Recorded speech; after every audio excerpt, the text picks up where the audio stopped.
a little bit about tiling. I came across it watching Norman Rockwell. I'm sorry, not watching Norman Rockwell. I should say watching Morgan Weisling, and he talked about how his teacher Fred Fixler taught him how to do that, how to paint like this in tiles, and it basically originated from Frank Riley, and who was a student of George Bridgman. And painters like Norman Rockwell also employed this way of applying paint. But outside of that, you could find examples. A lot of like in Edgar Payne or landscape painters like John Poon, Me in Situ. A lot of Russian school painters were very much like that. And in the 19th century, a lot of artists that came from the Munich academies really painted like this as well. So, or were influenced by that. So that's why you have like Frank Duveneck, another painter that painted this way.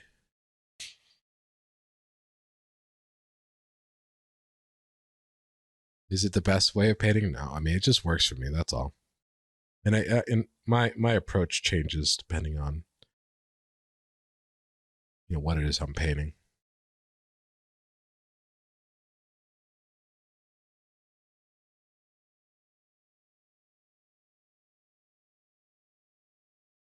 Okay.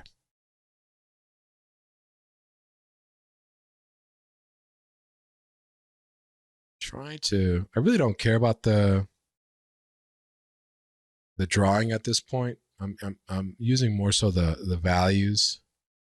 Try to keep it accurate, so somewhat accurate, so it looks like my finished painting. But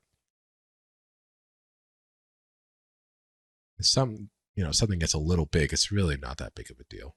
It's not the priority.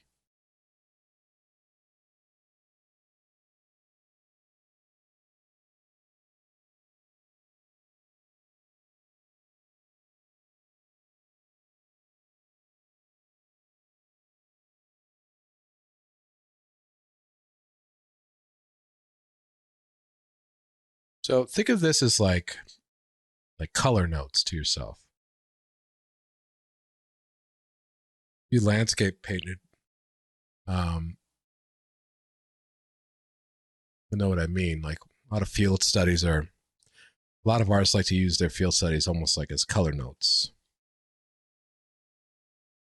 First I can think of right off the top of my head is like Scott Christensen.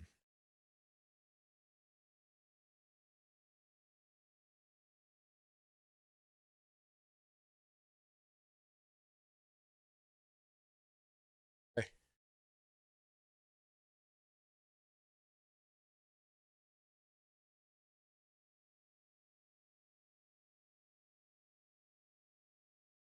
A lot of times it's your painting is going to start to tell you what it needs, especially if things are starting to get in harmony. Just makes it clearer what the remaining colors need to be in order to sort of maintain that harmony. Let's move down here.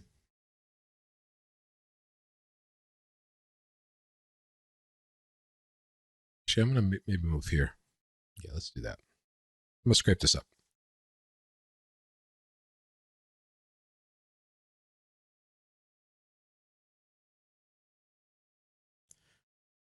Now, with these color studies, um, you take as long as you need to on them. I'm trying to paint pretty deliberately just to show you kind of how much I think of the color.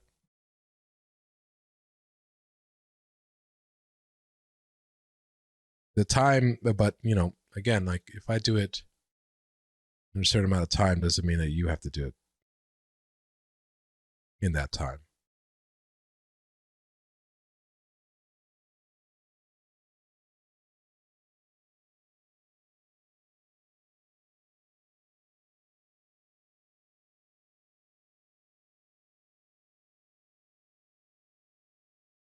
This is like got a little bit of green in here. Interesting. It's a little darker, a lot cooler, more blue. Yep,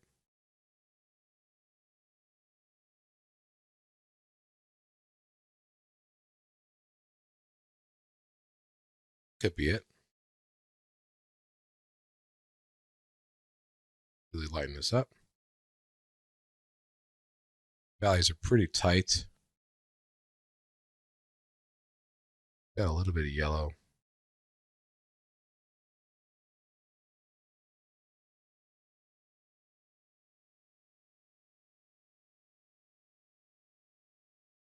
The values, I just kept it the same, and I should do that.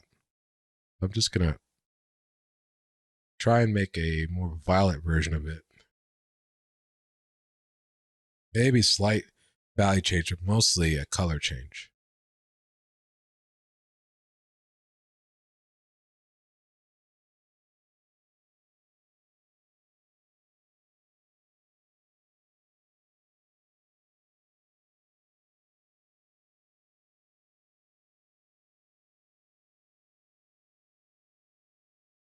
I'm gonna continue to really jump around.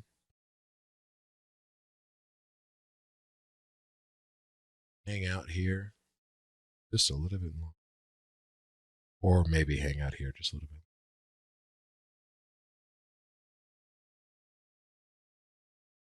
So my progression will become, you'll find that your progression of where you're working on your painting will become less linear, I think, as you get more stuff in, because you can jump to other places because you have more stuff down, so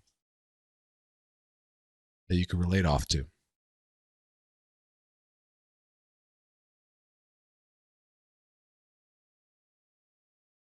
That could be let's see.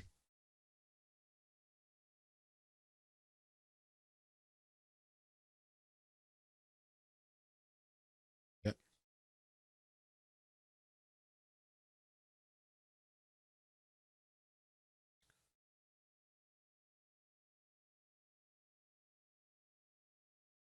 Another advantage to your having color studies and putting them on a, back in the board, and I've got like artist tape around the edges.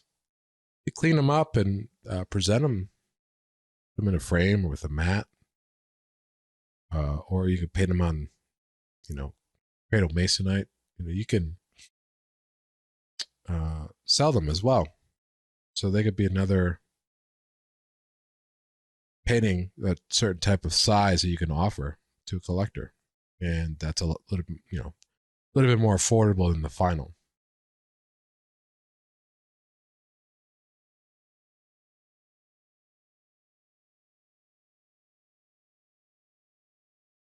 There have been many times where I've done drawings to figure out value. Then I photograph the drawings and put them in a color study, print them out as a color study, and then paint the actual painting. And I've sold all three, to different collectors, and having different sizes is really important,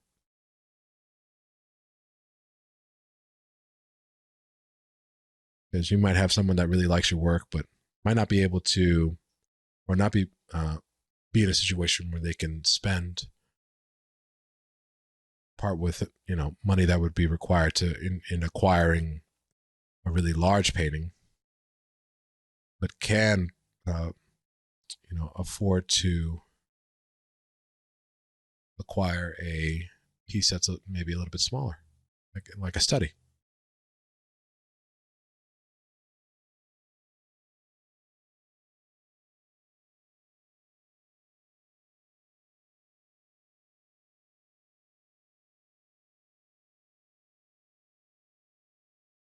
And color studies themselves, they don't have to be done after an underpainting and only after an underpainting. I mean, you can try them out as early as you want. Uh, Could be maybe you do a you figure out your values and color in one study.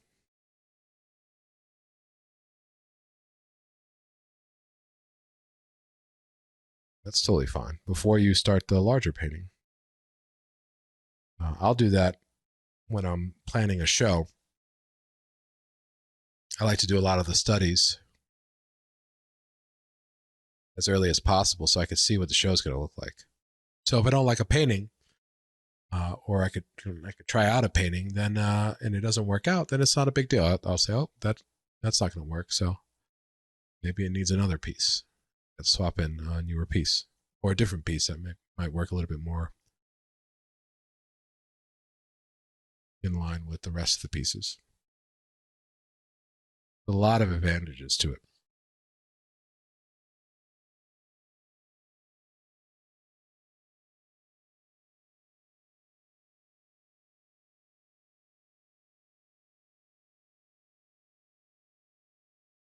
But the biggest thing to remember is it's really all about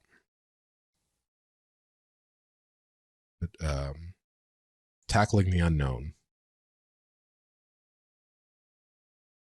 putting you in a safe space so that you could try out things without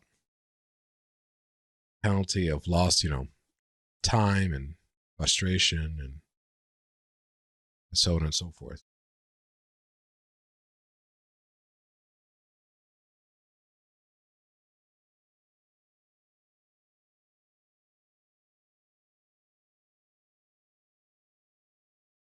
Okay, so this is like this green that's got a little bit of cerulean to it.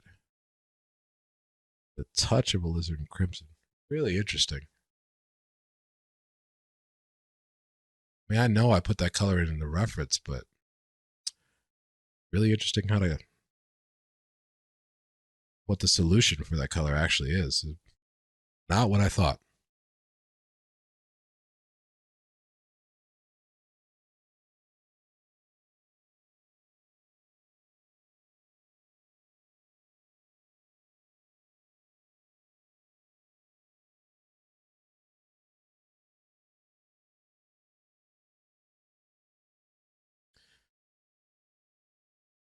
Now, you might find in certain places that your underpainting was probably, might not have been the right value, but you found the right value in the color study.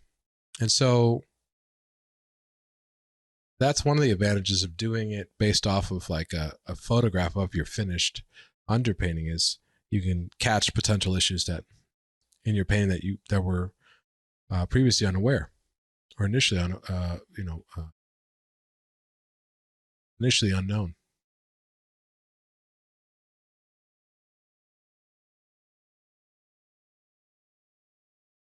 Okay, I'm going to scrape this up here.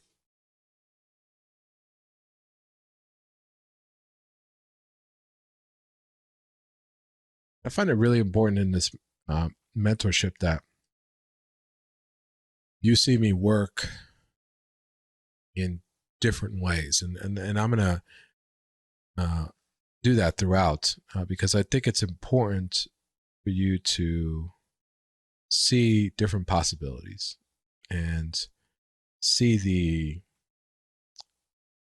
common thread in all the sort of different approaches, but understand why they're done so that you can pick and choose as an artist what is best for you, what gives you the best results.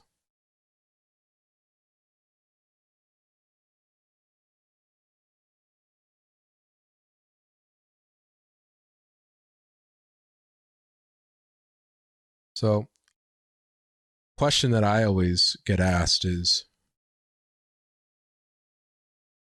do I always paint my color studies in oils or in the same medium my final is going to be? And my answer is no, not all the time. The advantages of painting it in oils, or in this case, is my finished painting is going to be in oils, be the same exact colors. So I'm like training, I'm practicing. This is like a dress rehearsal.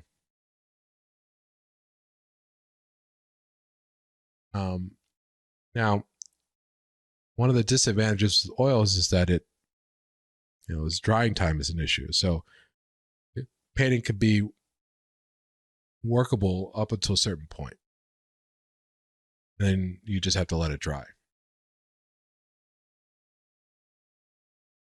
So if there's a painting where I really need to layer things quickly and try things out and not wait for drying,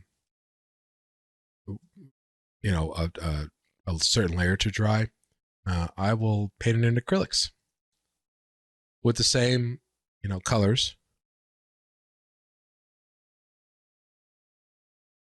Even though it's a different type of paint, I'm still going to use the same colors.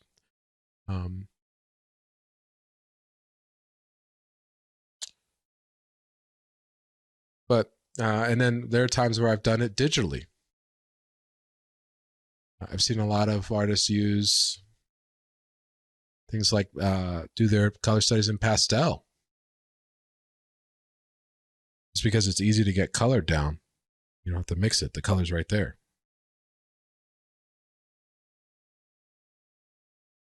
Yeah, I think it's the same thing with digital too.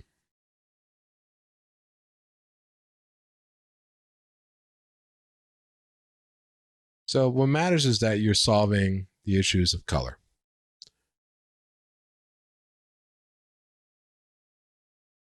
The more you detract from your medium, the more things you kind of lose, like experience of working with the paint, how certain colors are going to react. Like if I did this in digitally, I could find the color, but I would have missed out on this experience of actually mixing physically the color.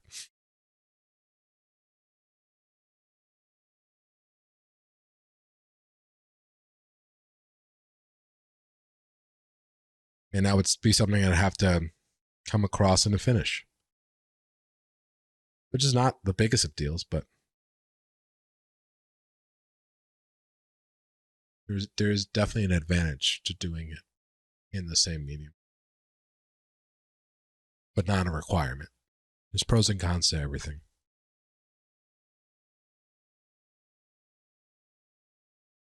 And I think when you're painting and you're approaching, you're doing this as a career, it's really important that you kind of take your process on a painting by painting basis, because different paintings are going to ask different things from you.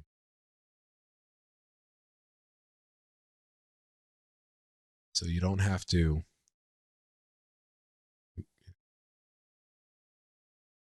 follow a process rigidly.